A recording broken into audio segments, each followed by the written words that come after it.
everyone, Marian here. Welcome back to my channel. Today I have a newborn hacks video for you guys.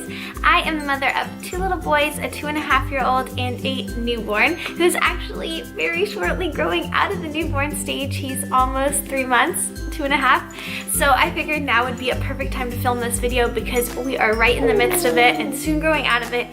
And if you hear his little cues, he's right over there, so he'll probably be in this video in just a minute. I hope you guys like it. If you do, please make sure to give it a big thumbs up, and I would love it if you subscribe to my channel. I make videos about being a Jewish mom and I upload on Mondays and Thursdays. Okay, so let's jump into the hack. So the first tips I want to talk about are sleep, because newborns are not wired to sleep through the night, and it is a very hard adjustment when you come home to a baby waking up every few hours, but that is totally normal. So I want to talk about some tips that help with newborn sleep. The first tip I have is a white noise machine. This one is Sleep Sheep, and that's what we call him. Yeah, that is his name. And it's just a white noise machine. It has a few different noises, whale sounds, bird, rainbow, etc. So I really recommend one of these products. You'll notice that babies sleep really well when you're out and about, like at a restaurant, at a party, like where there's tons of loud noise or just ambient noise going on. And it really helps to have one of these at home. It really just muffles those like minor sounds that comes up when baby's sleeping. And it teaches them to not have to be in a 100% totally quiet space to sleep. The next tip I have is when you're feeding at night to swaddle before you feed. So this is my favorite swaddle blanket. I will talk more about it in a little bit. It's from Aiden and I, but basically when you're feeding at night, you just want that baby to go right back to bed when you're done. So what I recommend is when they wake up, change their diaper, settle them down, and then put them in their swaddle, then feed them, and hopefully you can put them right back down in their crib afterwards without having to swaddle them, which wakes them up a lot. By the way, this right here is the Snoo. I have a whole separate review on it. I 100% recommend it for sleep. We have a 2-month-old Corey who is now sleeping through the night, which is truly a miracle, and the swaddling for the Snoo is super easy. Because we're on the topic of sleep, I'll just mention it. If you are struggling with newborn sleep, you might want to think about buying one of these or even just renting one, but it comes with its own swaddle, so you just zip the baby in. It's called the 5-second swaddle. It's really nice. But if you don't have the Snoo, using this and just swaddling the baby before you start to feed them at night, I think really helps the transition. Speaking of helping your sanity for sleep, I also want to show you guys what I keep right over there next to the bed. So at night, next to my bed, every night, I just put a handful of diapers, some wipes, and again, one of these cloths. Even though we don't swaddle our baby in it, I use this to change his diaper. All that I do is I do not take him over to the changing table in the middle of the night. I just put this on my lap, on top of the sheets, and change his diaper right in front of me. I've got the wipes, the diapers right there. I literally don't move from the bed, as you can see. If he's got a poop explosion or something, of course, that's a different case. But generally at night, it's just pee. It's just an easy diaper change. So I do it right on my lap, sitting in bed. I put the dirty diaper in a little trash can over there, and that's it. I'm done. It makes nighttime changes so much easier, and I think it's much less disturbing for the baby, which helps them get back to sleep right afterwards. My next few tips are for crying. Babies cry. It's just one of the things they do. But I want to show you guys how I like to calm babies down. So this is my baby Corey, and we're going to demonstrate some baby holds for you. The first one is the colic hold. It looks like this. You put your arm in front of the baby's chest and your hand right under their bottom, and you just hold them like this in a slightly downwards position, and it really helps soothe them. You can also pat their stomach. This can be a great position for burping as well, but I found this is the best one for just walking around the house and calming them down. The next position that works great, you might have seen this one online. It's famously touted as the position that makes every baby stop crying. You want to be a little bit careful before they can hold their head up, but you want to place your hand right there on their chest, and then put your other hand under their bottom, lean them forward a little bit, and you shake their tush like this.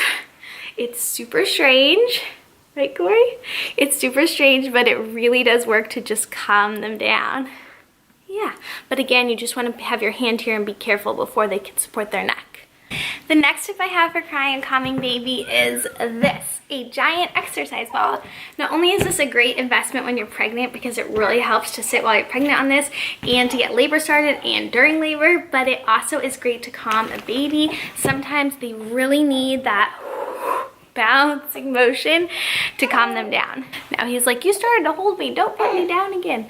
Another great tip for helping a baby calm down is to go outside. If your baby is just screaming and in one of those like can't take it anymore moods, sometimes the best thing you can do for them is just step outside of your house. Even if it's cold outside or really hot outside, that sudden change in the ambient air and temperature and just feel sometimes is enough to just startle them and get them to calm down for a minute. And it's just very soothing for a baby to be outside. I find babies to be a lot calmer when they're outdoors than indoors. And the last recommendation I have for a crying baby is to wear the baby.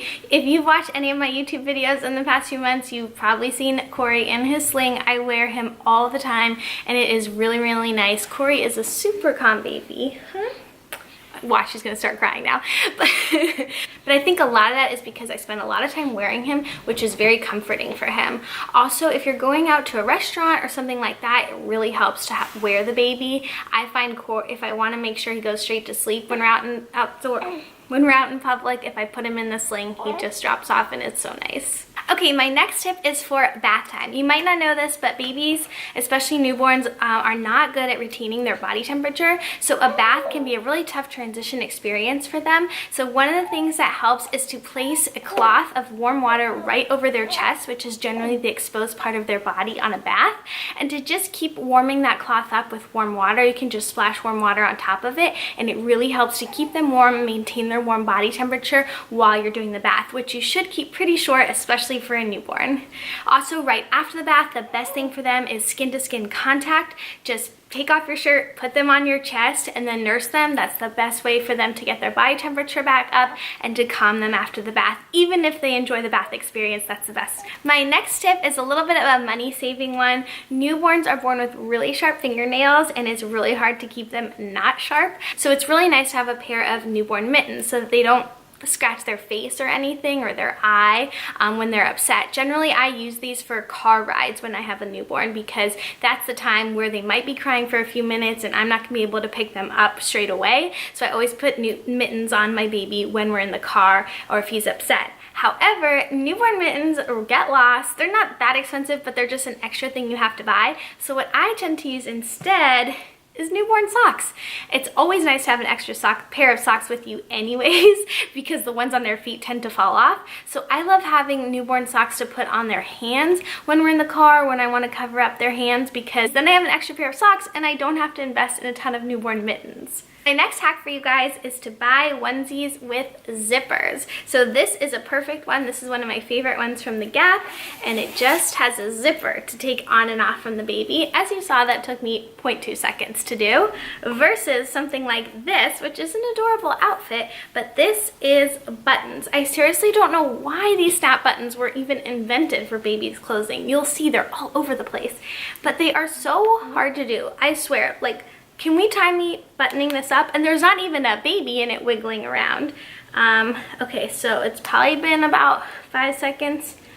I'm not even halfway there, and I haven't even done the tough part, which is around the diaper area. If you see clothes with snaps all the way up and down, do not buy them, people. My next tip is for nursing. It is very hard to remember when you last nursed the baby, which side you nursed him on, etc. And there are tons of apps online that will do this for you. However, I find that none of them are exactly what I need. So I just use the note section in my phone. I'll show you guys how I do it. And the reason I do it this way is because it's totally customizable to what I want and not what some app tells me I should want. So this is a little screenshot from one of the first days when Corey was born, and I just have the time, if I nursed him, if he pooped, if he peed, etc. And it's all just like that. I can see it really clearly, and it's exactly what I want to mark down, how I want to mark it. Now that he's 2 months old, I'm not recording every dirty diaper he has, but I do still record the nursing times because I tend to forget. So I just use this. I've got my symbols of like the mom being like, I don't know, or the bottle if I pumped milk, etc. And sometimes I'll put his nap time in there if I just want want to remember like how long his naps were, if I'm trying to see what his schedule like, etc. So again, I just use the notes section on my phone and different emojis because it's fun and easy to see, and I don't worry about any of those apps. So the last thing I want to talk about is just how to have a calm and peaceful household with a newborn. So I tend to think that our home is pretty calm, even with 2 dogs and 2 kids running around, and I think that's because I try to have a calm attitude in the home. And one of the ways I achieve this is just to understand that it's okay for a baby to cry. Babies cry, that's what they do. I'm in no way recommending that you let your baby just cry and be upset without you attending to them if they need them, etc.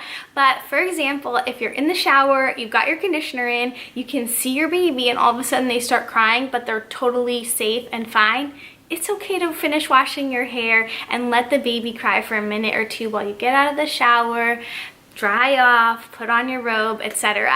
When I was a brand new mom, I would have just ran out of the shower with my wet hair and then just been totally stuck trying to like nurse a baby without any clothes on, with my hair conditioned, etc. It's totally fine to take an extra 30 seconds and pull yourself together before you attend to the baby. Again, this is with the caveat that they're safe and that they don't, that they're not in any danger, etc., and that you're not letting them cry for a long period of time. I'm not suggesting that at all. I'm just saying take a few extra seconds to let yourself be pulled together before you tend to the baby. The next tip I have in terms of mindset is just to remind yourself it's a phase.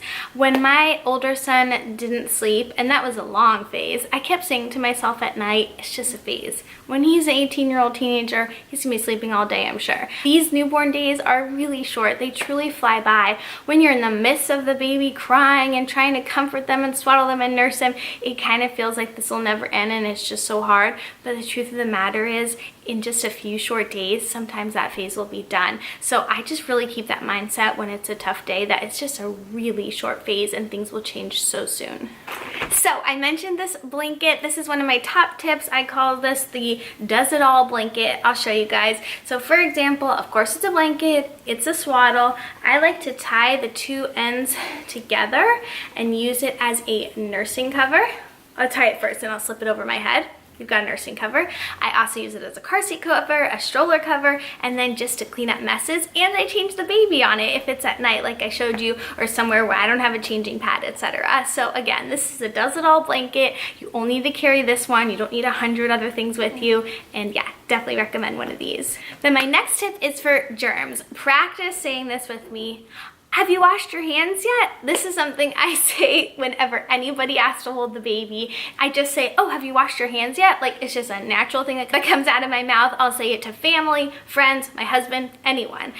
It's just good to get in that habit of reminding people to wash their hands before they pick up a newborn and to not make it a big deal and not make it awkward. It's not because you don't love them or trust them. It's just because they probably haven't washed their hands that recently, and it's best to keep those germs away from a newborn. The next thing you should feel very empowered to say is, oh, his pediatrician recommended X. If there's anything that you want or don't want, like you don't want people coming up to the baby and sniffing it or touching it, etc., or you don't want the baby to go out at a certain time, or you don't want to do something, all you have to say is, oh, the pediatrician recommended that we do X. And nobody's gonna question you. So feel fully empowered to use that line. But in all honesty, don't even feel the need to do that. You're the mom now, you're in charge. Do what you want and what you feel is best for your baby. So those are all my newborn tips for you guys. I hope that you found them useful. If you did, please make sure to give this video a big thumbs up and subscribe to my channel down below to see more. And I'll see you in the next one. Bye. Say bye-bye. Bye-bye. Bye-bye.